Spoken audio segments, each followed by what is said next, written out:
하나님의 말씀 마태복음 10장입니다.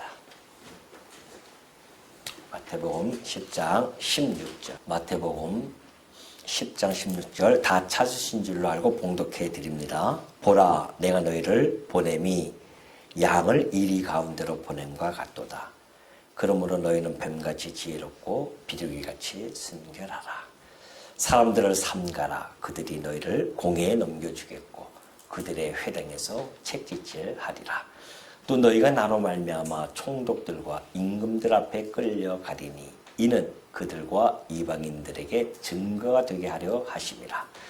너희를 넘겨줄 때에 어떻게 또는 무엇을 말할까 염려하지 말라. 그때에 너희에게 할 말을 주시리니 말하는 이는 너희가 아니라 너희 속에서 말씀하시는 이 곧 너희 아버지의 성령이시니라. 장차 형제가 형제를, 아버지가 자식을 죽는 데에 내주며 자식들이 부모를 대적하여 죽게 하리라. 또 너희가 내 이름으로 말미암아 모든 사람에게 미움을 받을 것이나 끝까지 견디는 자는 구원을 얻으리라. 이 동네에서 너희를 박해하거든 저 동네로 피하라. 내가 진실로 너희에게 이르노니 이스라엘의 모든 동네를 다 다니지 못하여서 인자가 오리라. 23절까지 봉독해 드렸습니다. 네, 오늘도 우리는 우리의 머리 되시고 교회의 머리 되시고 우리의 왕이신 예수 그리스도에 대하여 살펴보고자 합니다. 우리 주님이 하나님의 아들로서 성육신 하셨습니다. 그리고 당신이 구약에 약속되어진 메시아 곧 그리스도이심을 스스로 입증해 가고 계십니다. 그의 말씀 한마디 한마디는 서기관과 같지 않고 아주 권세 있는 그러한 자로서의 말씀으로 그 많은 백성들이 그렇게 듣게 되어지고요. 또한 그가 행하는 모든 표적적인 사건들은 정말 이 땅의 아담 이후에 그 어떤 누구도 행하지 못한 그러한 표적적인 사건들을 행함으로 말미암아 당신이 하나님의 아들 그리스도이심을 증거하는 그러한 내용을 우리가 좀 살펴보고 있죠. 이제 마침내 예수님께서는 12 제자를 부르십니다. 그리고 12 제자를 파송을 해 주시죠. 자, 이 12 사도들의 마음속에는 한편으로는 막 설렘도 있었을 것입니다. 야, 우리의 스승인, 우리의 선생, 우리의 주인이라고 볼 수 있는 그 예수님께서 행하시는 모든 일들, 그의 권세 이런 걸 보니 야, 우리도 어쩌면 인기를 좀 얻을 수도 있겠다라는 생각에 없지 않아 있었을 것입니다. 뿐만이 아니라 그로 말미암아 예수님으로 말미암아 어부되어졌던 자들, 세상에서 멸시당했던 그런 자들이 이제 우리도 한번 명예를 좀 얻어보자라는 생각도 혹시 가질 수도 있겠죠. 또 그로 말미암아 부라든가 또는 권력도 쟁취할 수 있을지도 몰라라는 생각을 제자들마다 각자마다 가지고 있었을 것입니다. 이제 나중에 나오겠지만은 그 중에 제자들은 어떤 제자는 나는 예수님께서 만약에 왕이 되어지시면 나는 우의정이 되어질 것이고 쟤는 좌의정이 되어질 것이고 각자의 그러한 유익성을 따지면서 지금 예수님을 따라다녔던 12 제자였습니다. 근데 예수님이 그 12 제자를 그런 능력을 부여해 주시면서 나가서 복음을 전도하라. 이제 복음을 전파하라고 하는 그런 사명을 부여하시죠. 그런데 그들이 예수님이 하시는 그 사명을 부여받은 그 제자들이 예수님이 하시는 말씀이 조금 의아하기 시작합니다. 그 내용이 오늘 16절부터 나타나요. 자기네들이 생각했던 그 명예 또는 어떠한 인기 이런 것이 아니라 예수 그리스도를 따르는, 세상에서 주를 따르는 특징이 하나 있다. 그것이 바로 뭘까요? 박해와 미움이라는 겁니다. 그들의 생각과는 전혀 달라요. 우리 주님이 그들에게 보내면서 뭐라고 말씀하시냐면 내가 너희를 보냄이 양을 이리 가운데 보냄과 같도다 그래요. 자, 우리가 이 예수님의 이 말씀을 좀 더 이해하기 위해서는 세상적인 원리를 좀 우리가 파악할 필요성이 있습니다. 자, 우리가 하나님의 통치가 이루어지죠. 하나님께서 하늘 보좌에서 통치해 가시는데 지금 이 세상이 있죠. 여기는 세상입니다. 자, 이 세상은 아담이 타락함으로 말미암아 죄와 그리고 사망이 들어왔죠. 그래서 죄와 사망의 지배하에 놓여져 있는 곳이 이 세상입니다. 근데 이 세상은 죄와 사망일 뿐만이 아니라 이것을 권세를 잡은 자가 있어요. 그게 바로 사단입니다. 사단이 통치해가는 세상입니다. 그러죠? 그래서 바울이 얘기했듯이 공중 권세를 잡았다고 하죠. 사단이 공중 권세를 잡았습니다. 이 통치권은 사실은 아담에게 하나님이 주신 통치권이었습니다. 근데 아담이 사단의 말을 들음으로 말미암아 그 통치권이 넘겨졌어요. 그래서 이 세상은 사단이 통치해가고 있습니다. 그러면서 이 죄와 사망이라고 하는 이 어마무시한 이런 권력 앞에 모든 인간은 무릎 꿇고 종로를 탈 수밖에 없는 그런 곳이 이 세상입니다. 이 세상 속에 하나님께서 바로 당신의 독생자 예수 그리스도를 이 땅에 보내시죠. 성육신 하십니다. 왜 그러냐면은 죄와 사망에 있는 자들을 건져내시기 위하여. 왜 그렇게 하시는가? 하나님은 이 세상을 사랑하신다는 거 아니겠습니까? 하나님의 사랑이 얼마나 큰지 이러한 죄와 사망이 가득한 이러한 곳에 하나님의 사랑이 여전히 놓여져 있다는 거 아니겠습니까? 이것이 우리들에게는 참으로 큰 은혜이지 아닐 수가 없죠. 자, 그러니 이 사단이 통치하고 죄와 사망의 포로가 되어진 이곳에 예수님께서 열두 사도들을 파송을 합니다. 이곳에 파송을 하는 거예요. 여러분, 우리가 몸을 좀 비유를 하면은 좀 알아듣기 쉬울 수도 있겠네요. 우리가 몸에 바이러스가 침투하면은 어떤 작동이 일어납니까? 몸에서 백혈구가 막 힘을 모아가지고 그 바이러스를 퇴치하고자 애쓰지 않습니까? 그 원리와 같습니다. 자, 이 죄와 사망이라고 하는 이 도시에 영생을 전파하는 영생의 바이러스가 들어와요. 그럼 가만히 있겠어요?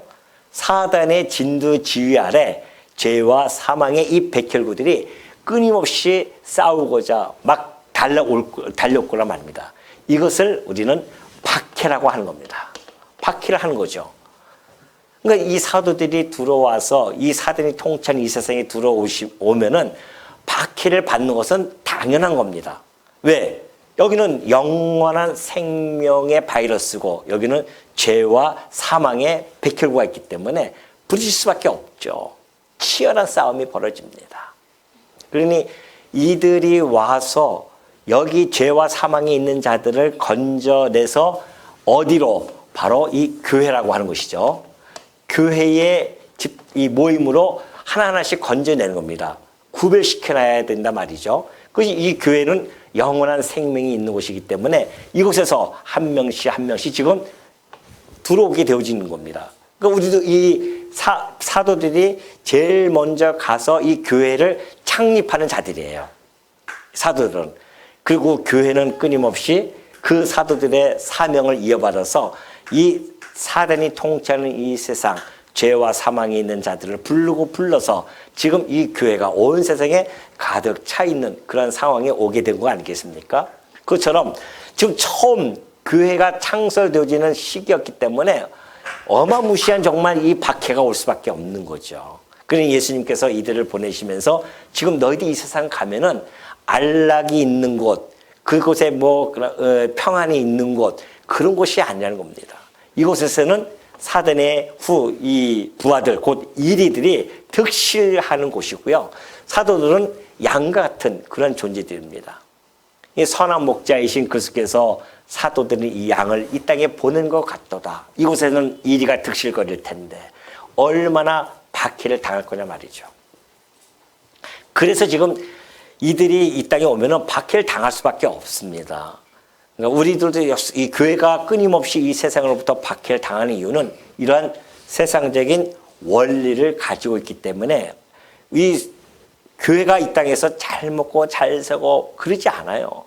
온갖 핍박과 박해를 받는 것은 당연한 일이다. 이것을 우리가 교회사를 통해서도 확증한 바가 있죠.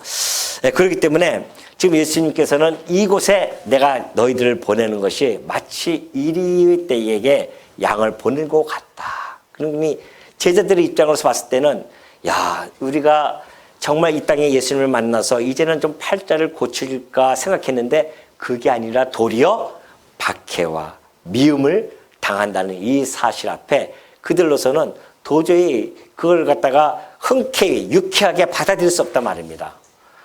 그럼에도 불구하고 예수님은 지금 제자들에게 가르쳐주고 있는 거죠.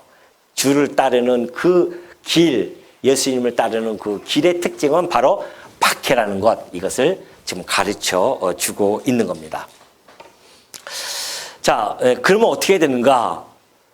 이런 세상에 너희를 보내는데 그러면 박해자들에 대한 전도자의 이 자세는 어때야 되는가? 첫째는 어떻게 해라? 뱀같이 지혜로워야 된다는 겁니다. 뱀이라고 하는 것은 여러분 잘 아시다시피 뱀의 특징은요, 자기를 잘 드러내지 않습니다. 그렇죠? 그래서 항상 뱀들은 주의하고 다녀요. 그리고 아주 정말 위험으로부터 능란하게 피할 수 있죠. 신속히 빠져나가는 그런 대처 능력이 뱀에게는 있습니다. 그래서 뱀을 비유로 드는 겁니다. 뱀처럼 지혜롭게. 핍박을 받을 때에 뱀처럼 지혜롭게 잘 빠져나가고 대처에 잘 나가야 된다는 거 아니겠습니까? 예수님이 그걸 직접 보여주십니다. 정말. 왜? 어느 날 바리새인들이 오죠. 예수님을 시험하러 옵니다. 그래서 예수님에게 이렇게 묻습니다. 우리가 세금을, 가이사에게 세금을 내는 것이 옳습니까? 물어봐요. 그럼 만약에 그것이 옳다 그러면은 유대인들이 막 예수님을 핍박할 겁니다. 그죠? 아니, 우리의 대적자에게 세금을 내는 것이 옳다고? 그렇죠. 우리는 하나님에게만 성전세를 내야 되는데, 이제 그러한 생각을 가지고서는 그렇게 물어온 겁니다. 그 시험을 너무나 잘 알고 있죠. 예수님께서 하시는 말씀이, 그래? 그러면은 너희가 세금 내는 동전을 한번 가져와 봐라 그래요. 그 동전 데나리온을 가져옵니다. 데나리온 동전을 보여주면서 이곳에 누구의 화상이며 누구의 글이 있느냐. 그러니까 가이사의 그림이 있죠. 가이사의 글이 있습니다. 그러니까 예수님 뭐라고 말씀하십니까? 그래. 가이사의 것은 누구에게로? 가이사에게로. 하나님의 것은 하나님. 하나님의 것은 성전의 그 세금은요, 은화로 합니다. 은화. 물론 거기에 은화 안 해도 그 로마의 그 신화적인 인물이 그려져 있긴 해요. 그럼에도 불구하고 이 가이사 그림이 있는 그 동전은 그건 가이사에게 바쳐라 세금을. 그리고 성전에 와서는 그 은화, 성전 세계는 은화로 바치는 거기 때문에 하나님의 것은 하나님의 것을 바치라. 그러면서 그 시험을 아주 능숙능하게 우리 주님이 그걸 이겨내죠. 그것처럼 제자들에게도 복음을 전할 때에 그냥 막 무식하게 막 가서 하는 것이 아닙니다. 그렇게 사람들 어려움이 왔을 때는 그렇게 잘 피해 나갈 수 있는 그런 지혜가 있어야 된다는 것이죠. 그 지혜와 더불어 균형 있는 것은 순결함입니다. 비둘기 같은 순결함이죠. 그러니까 전도자가 갖춰야 할 균형은 순결과 지혜 두 가지입니다. 만약에 순결이 없고 지혜만 있으면요, 창세기에 나왔던 그 뱀과 같은 간교함을 갖게 되어집니다. 그 간교함을 가지게 되어지면 교활함이죠. 그 교활함 속에서 사람을 오히려 넘어뜨리는 그러한 지혜로 그들이 발휘할 수가 있는 겁니다. 그렇기 때문에 예수님께서는 균형 있게 해야 된다. 지혜뿐만이 아니라 순결함도 있어야 된다는 것이죠. 만약에 순결함만 있다? 지혜는 없고 하와같이 그렇게 넘어지는 겁니다. 하와는 순결했던 그 하와는 지혜가 없어서 사단의 말을 듣고 그 선악과를 먹게 되어지죠. 그로 말미암아 어리석은 여인으로 전락하게 되어진 겁니다. 그러니까 우리가 이 지혜와 순결을 정말 균형이 감각을 가지고 잘 가지고 있어야만이 이 세상, 이리떼들이 득실거리는 이 세상, 사단이 통치하는 이 세상에서 우리가 잘 견뎌낼 수 있다는 것이죠. 그러니 여러분, 이 사단이 우리가 여러분 혹시 영화 보셨습니까? 라이온 일병 구하기. 영화 보신 분 있으세요? 거기 보면은 그 라이온 일병 한 명을 구하기 위해서 많은 사람들이 침투가 되어집니다. 자기의 목숨도 다 죽잖아요. 그럼 우리가 어떻게 보면은 세상적인 그런 가치라든가 이익으로 보면은 한 명 포로로 끌려가서 죽는 것이 낫지. 그걸 구하러 많은 사람들이 갔다가 오히려 더 많은 죽음을 당하게 되어지면 그건 별로 이익이 없잖아요. 그럼에도 불구하고 그 한 사람의 그 생명의 가치를 위해서 많은 사람이 희생되어지는 그런 것을 보여주는 거 아니겠습니까? 오늘 이것은 마찬가지입니다. 하나님의 가장 사랑하는 정말 천하보다 귀한 한 영혼들, 이 안에 지금 갇혀져 있죠.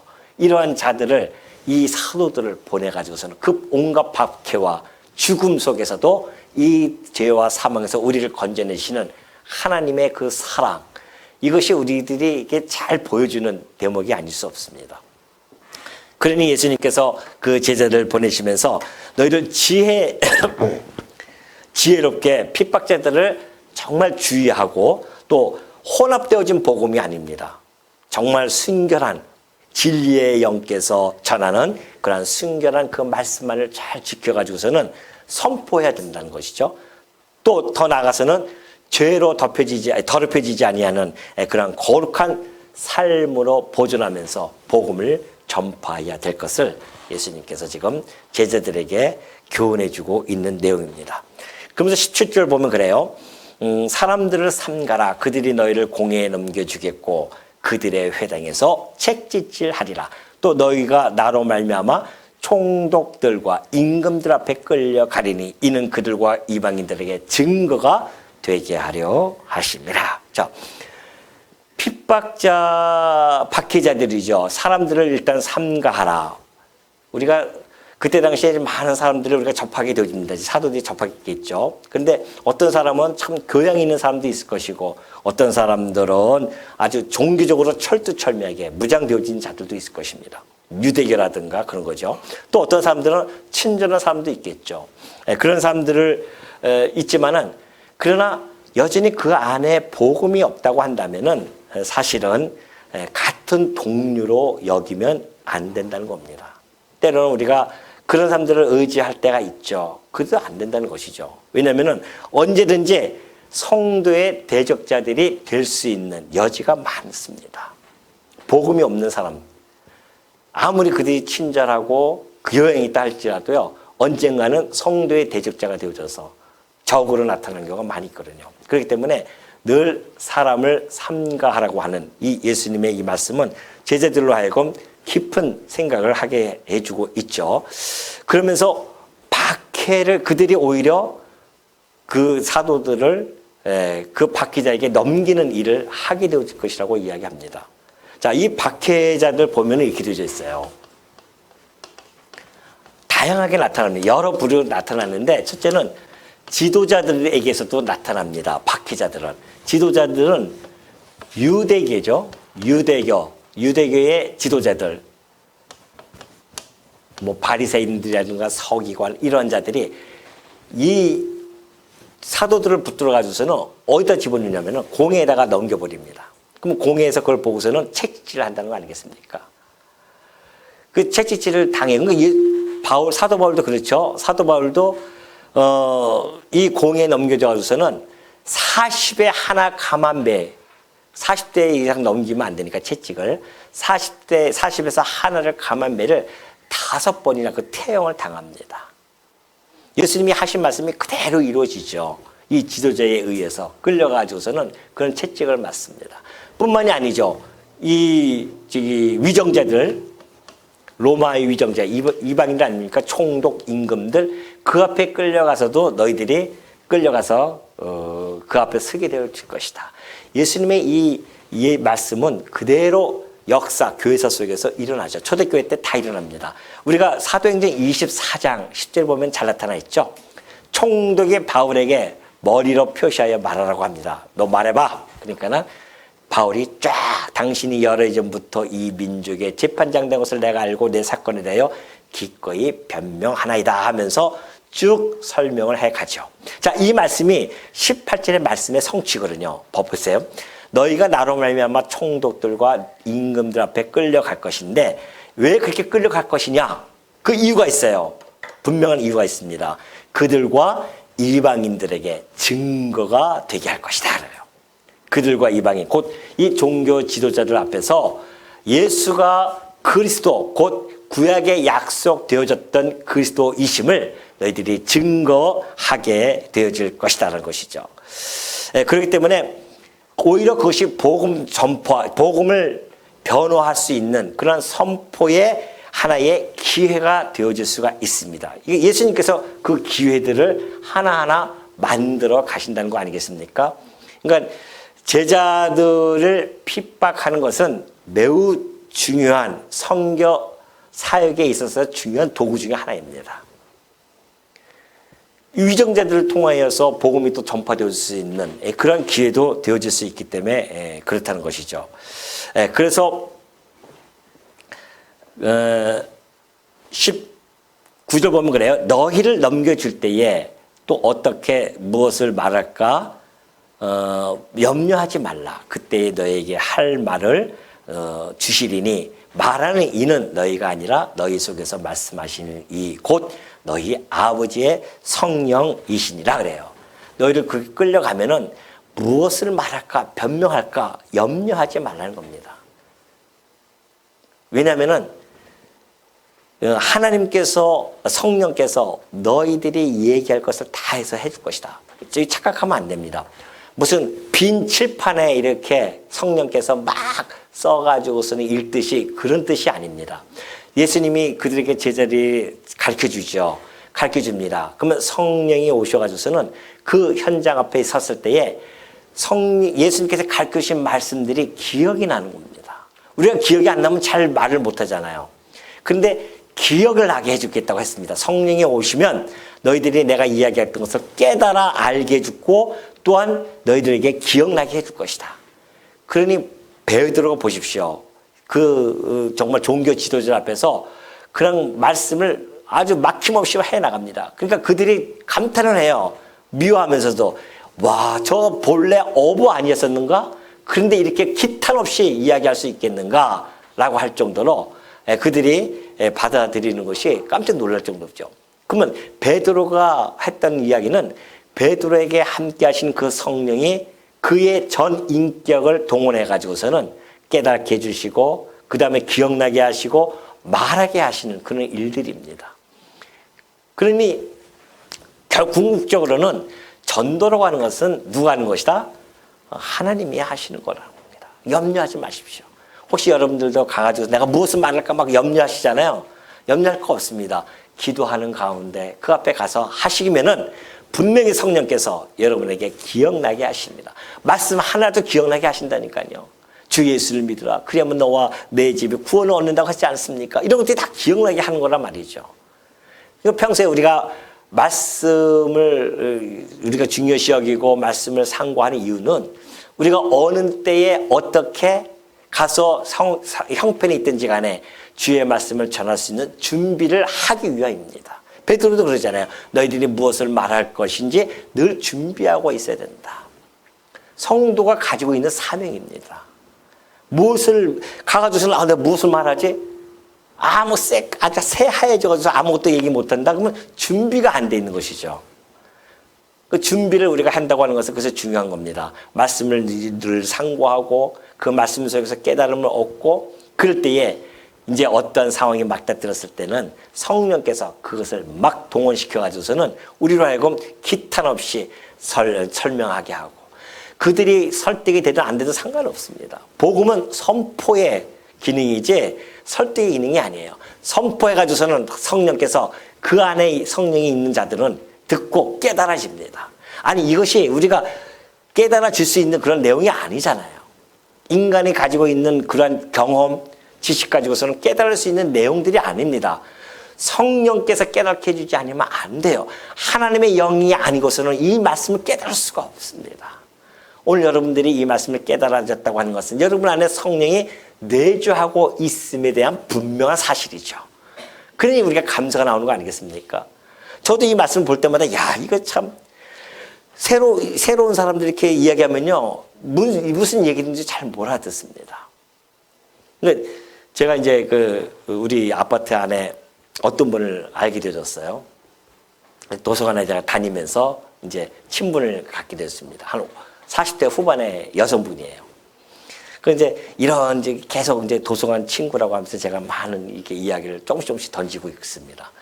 제 바로 옆에 오면 꼭 그 옆에 앉아서 같이 이제 공부하고 있는데 그 어느 정도 이제 해가지고서는 제가 그 말씀 저희 사이트에도 가르쳐 줬지만은 잘 안 들어오잖아요.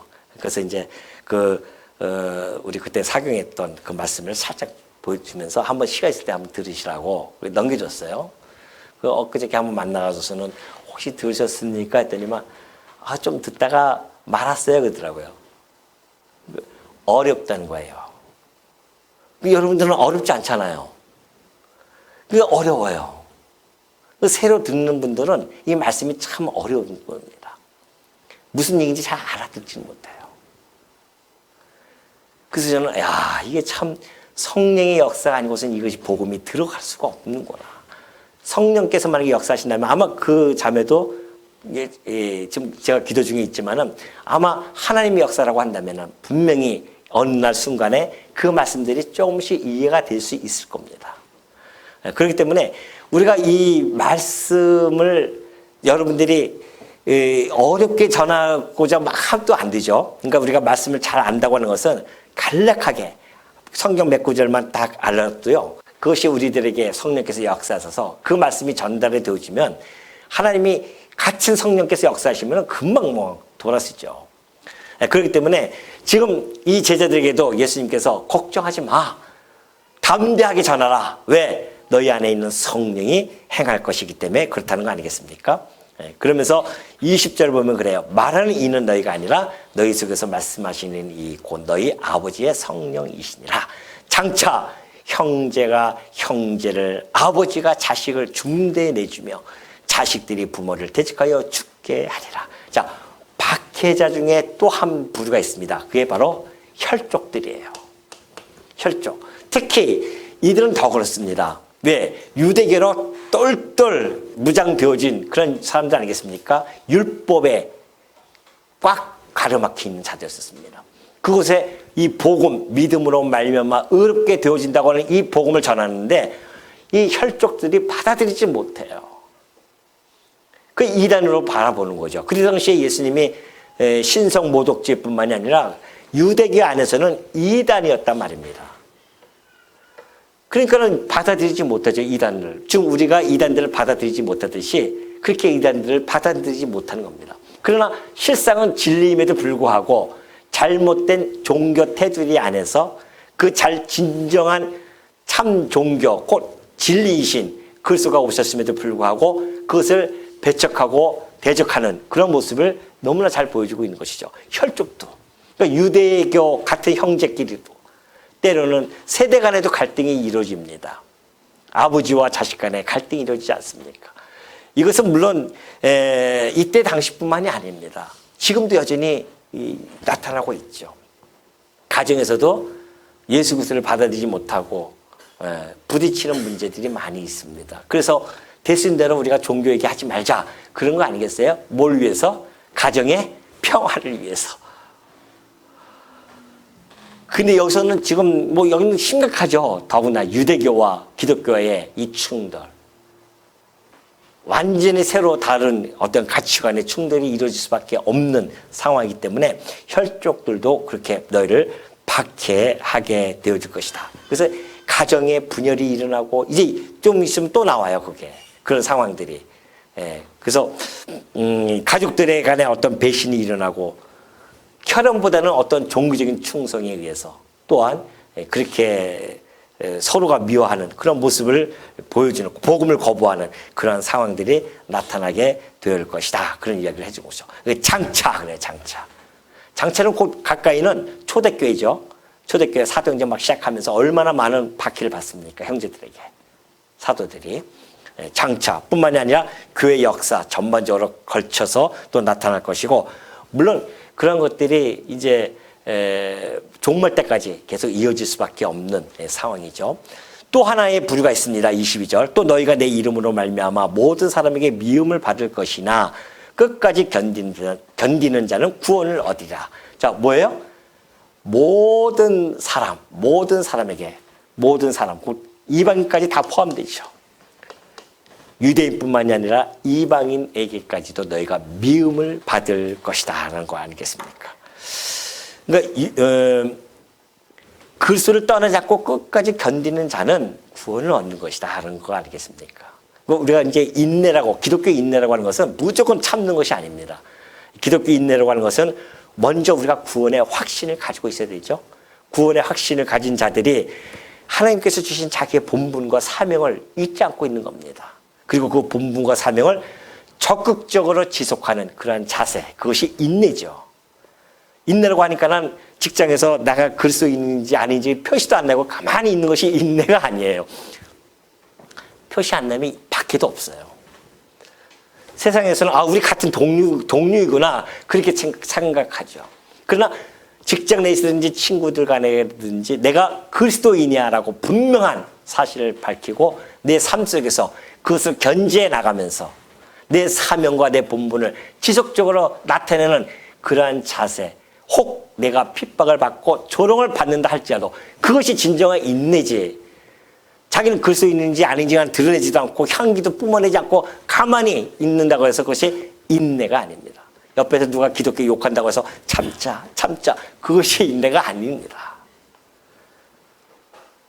정말 내가 그리스도인으로서의 그 삶을 보여주고 그걸 통해서 사람들이 날 핍박한다고 한다면 그것을 끝까지 우리가 견제해 나가면서 지속적으로 해나가는 이런 우리의 모습, 자세, 이것이 우리의 진정한 인내라는 것을 잘 보여주고 있죠. 그렇기 때문에 우리가 인내가 없이는요, 우리 신앙 행위도 어떤 것도 온전해질 수가 없습니다. 반드시 우리가 인내가 필요한다. 그래서 모든 자에게 핍박을 받는다. 근데 이단들이 이런 말씀을 가지고 자기네들의 그 핍박에 대한 당위성을 가지고 이야기를 합니다. 전혀 다릅니다. 이방인들이, 이제 이단들이 받는 핍박과 그리고 성도들이 받는 핍박이 왜 다를까요? 22절에 같은 말씀을 가지고 함에도 불구하고 무엇이 다를까요? 혹시 여러분은 찾으셨습니까? 22절에서 한번 찾아보십시오. 이단과 성도와 핍박을 전혀 다릅니다. 성질이 달라요. 그러니까 이단들이 그렇게 얘기하는 거 보면 이걸 대답을 해 주셔야 됩니다. 뭐가 있을까요? 예? 구원? 아니, 구원보다도 뭐가 다를까요? 성도는 누구의 이름으로 말미암아 핍박을 받습니까? 예수 그리스도의 이름입니다. 이단들은 누구의 이름이에요? 교주의 이름이에요. 그것이 전혀 다른 겁니다. 이단들은 요즘 JMS라든가 이만이라든가 다 그 이름 때문에 핍박받는 것이지 그들이 예수 그리스도의 이름으로 핍박받지 않잖아요. 그러나 성도의 핍박은 예수 그리스도의 이름으로 말미암아 받는 겁니다. 우리가 전하는 자는 누구예요? 예수 그리스도잖아요. 이단들은 자기네 교주의 교리를 전한단 말입니다. 전혀 다릅니다. 근데 그들은 그것도 모르고서는 이런 말씀 가지고서는 자기네들과 핍박을 받는다. 끝까지 견뎌내야 된다. 구원을 받는다. 이런 얘기하는 거 아니겠습니까? 그리스도를 떠나지 않는 자는 결국은 구원에 이른다는 것을 너무나 잘 보여주고 있죠. 우리가 마태복음 5장 10절에 보면요. 의를 위하여 박해를 받는 자는 복이 있나니 천국이 그들의 것입니다. 그래요. 의가 누구십니까? 예수 그리스도 아닙니까? 그를 위하여 박해를 받는 자는 복이 있다는 거 아니겠어요? 우리가 산상수훈 때 살펴본 말씀이죠. 천국이 그들의 것입니다. 끝까지 견디는 자는 구원을 이룬다고 하는 것은 천국을 소유하게 되어질 것을 잘 말해주고 있죠. 그렇기 때문에 나로 말미암아 너희를 욕하고 박해하고 거짓으로 너희를 거슬러 모든 악한 말을 할 때에는 너희에게 복이 있다는 겁니다. 그러니 어떻게 해요? 기뻐하고 즐거워하죠. 전도자의 자세는 그런 겁니다. 박해자 앞에서 박해를 받는 자들의 전도자의 자세는 아까처럼 지혜롭고 순결하기도 하고 기뻐하고 즐거워하는 자세를 가지고 있어야 된다는 거죠. 그러니까 하늘의 상이 너희의 상이 크다는 거 아니겠습니까? 선지자들도 이같이 박해를 받았다. 모름지기 이 세상에서는 진리를 간직한 자들에게는요 반드시 박해가 따를 수밖에 없습니다. 왜? 이 세상은 뭐기 때문에? 이 세상은 뭐예요? 비진리이기 때문에 그렇습니다. 비진리와 진리가 상충되어질 수밖에 없죠. 그러니 제자들이요, 이런 말씀을 알기 때문에 그들이 핍박받을 때 얼마나 기뻐하고 즐거웠는지 몰라요. 왜? 천국이 자기네 것임을 알게 되어졌고 끝까지 견뎌낼 때에 우리가 구원에 이른다고 하는 사실. 여러분, 우리가 인생에 살아가면서 이 구원의 여정 속에 살아갑니다. 이 땅에 그 어떤 것도 그 소중하다고 생각하는 그 어떠한 것과 비교해 봤을 때 우리의 최종적인 목적인 구원과 비교해서 비교할 수 있겠냐 말이죠. 이 땅에 그 어떠한 소중한 것과 비교할 수 없는 것이 우리의 구원 아니겠습니까? 그러니 그 최종 목적을 향해서 우리가 박해 속에서도 인내할 수밖에 없는 것은 우리가 갖는 그 구원의 그 소망이 너무나 크기 때문에 그렇다는 거 아니겠어요? 이 땅에 그 어떤 것과 비교할 수 있겠냐 말이죠. 바꿀 수 있겠습니까? 내 생명과도, 내 육신의 생명과도 바꿀 수 있죠. 왜? 우리는 영원한 생명을 얻게 되어지기 때문에. 얻게 되어질 뿐만이 아니라 우리 이미 소유하고 있다고 믿고 살아가는 자들 아니겠습니까? 그래서 우리는 영원에 잇대서 살아가는 자들 아니겠어요? 그러니 혹 바울도 그렇고 베드로도 그렇고 이 사실을 너무나 잘 알고 있었기 때문에 지금 받는 이 박해는 오히려 경한 것이다. 뭐에 비해서? 우리가 구원받을 그 영광에 비해서는 아주 약한 것이다. 가벼운 것이라는 거 아니겠습니까? 세상 사람들이 이해할 수가 없습니다. 박해받고 핍박받는 것이 얼마나 큰 것인데 그것이 어떻게 가볍게 여겨질 수 있겠냐 말이죠.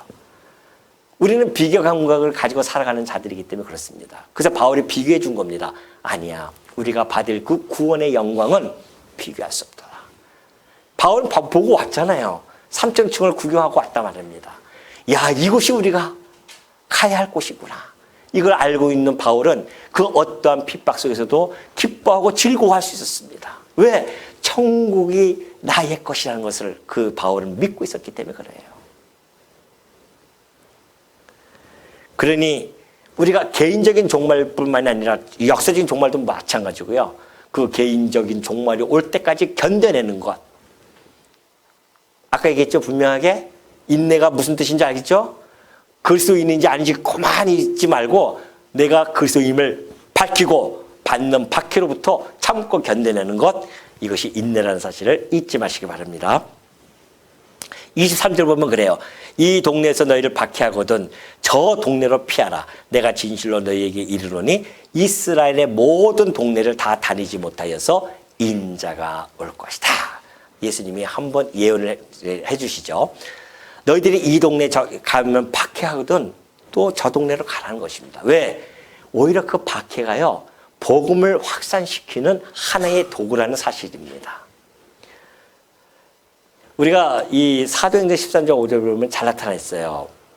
바울이 이제 어디 갔었냐면은 이고니온 지역에 들어갔었습니다. 근데 그곳에서 이방인과 유대인과 그 관리들이 두 사도를 모욕하며 돌로 치려고 막 달려듭니다. 그러니까 그들이 알고 도망하여 루가오니아의 두 성 루스드라와 더베와 그 근방으로 가서 거기서 복음을 전합니다. 이것이 하나님의 성경에 담겨져 있는 오묘한 역사입니다. 예루살렘 교회에 수만 명이 막 모이기 시작했습니다. 복음이 막 확산되기 시작했어요. 하루에 3,000명씩 막 모이면서 5,000명씩 모이면서. 근데 그날에 얼마 안 있어서 예루살렘에 뭐가 옵니까? 박해가 시작되어져요. 그래서 그들이 뿔뿔이 다 흩어집니다. 이것이 이방의 복음이 확산되어지는 하나의 아주 계기가 되어지죠. 그러니까 교회사를 보면 그래요. 박해를 당하면 이곳에서 이곳으로 가고 이곳에서 이곳으로 가면서 복음이 확산되어지는 양상을 띱니다. 이것이 하나님의 그 지혜로운 그런 성교의 방식임을 잘 보여주고 있죠. 그렇기 때문에 박해한다고 해서 무조건 순교하겠다 그런 것이 아닙니다. 왜냐하면 이 복음 전도의 효율을 위해서는요. 자기의 그 생명, 하나님이 주신 생명을 합리적으로 잘 보존하는 것도 매우 중요함을 잘 가르쳐주고 있죠. 그래서 때로는 발에 먼지를 털고 떨어버리고 다른 도시로 옮기기도 하고요. 때로는 뱀처럼 지혜롭고 비기처럼 순결하게 그리고 때로는 사람을 삼가하면서 복음을 전파하는 그러한 지혜로움이 성도들에게는 필요하다는 것을 잘 가르쳐주고 있습니다. 자, 이 그리스도와 사도들을 핍박하는 그 대가는 무지 어마어마하게 큽니다. 이것이 바로 23절에 잘 나타나 있죠. 너희들 핍박을 당하는데 이제 예수님이 부활승천하십니다. 제자들이 이스라엘 전 동네를 다니기 시작합니다. 근데 이 동네에서 핍박하고 이 동네에서 핍박하고 피합니다. 그런데 그 동네를 다 다니기도 전에 예수님께서 이 땅에 인자가 온다고 약속해 주십니다. 여기서 인자가 오신 분 종말에 가서 오심에 대한 이야기는 아닙니다. 이것이 예루살렘 멸망에 대한 이야기죠. 그래서 70년 동안에 예수님이 부활승천하시고 약 예루살렘 멸망 70년에 멸망하기 전까지 한 40년의 어간이죠. 40년 어간 동안에 복음을 전하러 그 12사도들이 뿔뿔이 다 흩어집니다. 그리고서는 핍박 때문에 흩어져요. 그리고서 이제 베드로하고 몇몇 사도들만 이스라엘 전 지역을 다니면서 복음을 전파하기 시작하죠. 근데 그 40년 동안 돌아다니면서 복음을 전파하는데 결국은 예루살렘 멸망. 인자가 오신다고 하는 것은 이제는 구원자로 오셨지만 초림 때는 다음에 오신다고 하는 것은 무조건 심판의 상태가 띕니다. 그래서 23장에도 잘 나타나 있어요. 23장 34절을 보면 그러죠. 그러므로 내가 너희에게 선지자들과 지혜 있는 자들과 서기관들을 보내매 너희가 그 중에서 더러는 죽이거나 십자가에 못 박고 그 중에서 더러는 너희 회당에서 채찍질하고 이 동네에서 저 동네로 따라다니며 박해할 것이다. 그러므로 의인 아벨의 피로부터 성전과 제단 사이에서 너희가 죽인 바가라의 아들 사가라의 피까지 땅 위에서 흘린 의로운 피가 다 너희에게 돌아가리라 그러잖아요. 누구에게? 유대인들에게. 내가 진실로 너희에게 이르노니 이것이 다 이 세대에 돌아갈 것이다. 뭐가? 예루살렘 멸망이 이 세대가 오기 전에 다 지나가기 전에 다 올 것이다. 그래서 예루살렘 멸망이 70년 때 정말 아주 혹독하고 비참하게 멸망을 당하게 되어집니다. 황폐하게 되어지죠. 예루살렘이. 그리스도와 그 사도들 더 나아가서는 이 복음 진리를 핍박하는 자들의 결국은 이룰 수밖에 없습니다. 멸망이에요. 오늘 이 세대는 마찬가지입니다. 이 세상 그리스도를 핍박했고 사도를 핍박했던 이 사단들, 이 사단의 이 수하들, 이 모든 것들이 다 오늘 심판을 받잖아요. 이 모든 것들이 다 심판을 받습니다. 사단도 불못에 던져지고 이 사망도 불못에 던져지고요. 거짓 선지자들, 사단의 수하들도 다, 그리고 이곳에서 복음을 받아들이지 않고 배척했던 모든 자들이 다 얼로 불못에 던져진다는 사실. 여러분, 그곳에서 우리가 건짐을 받았다는 것, 이것이 우리에게 기쁨이 아니겠습니까? 이것이 우리의 감동 아니겠어요? 여러분의 감동과 감격을 어디에서 찾겠습니까? 세상에서 찾아보십시오. 있는지. 잠시 오는 기쁨과 즐거움, 잠시 오는 감동과 감격은 있을 수 있습니다. 그러나 영원토록 오는 그 감동, 없어지지 않고 불변하는 그 감격과 감동, 기쁨과 즐거움은 우리가 예수 그리스도로부터 말미암은 구원에 이른다고 하는 그거 외에는 찾을 수가 없습니다. 우리는 그 구원의 기쁨을 간직하고 있는 자들 아니겠습니까? 이 땅에서 바라보면서 너무 괴로워하지 마십시오. 우리가 받은 그 구원과 비교해서는 이 땅의 괴로움은 사실 아무것도 아닐 수 있습니다. 우리가 비록 지금 이 땅에 살아가기 때문에 시공형을 살아가고 있는 존재이기 때문에 그것이 크게 받아들일 수는 있어요. 괴로움과 고통이.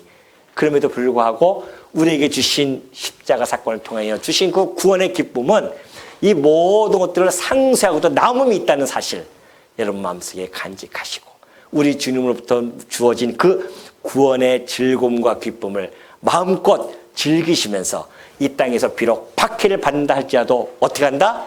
기뻐하고 즐거워하는 주의 종들 되어지시기를 당부드립니다.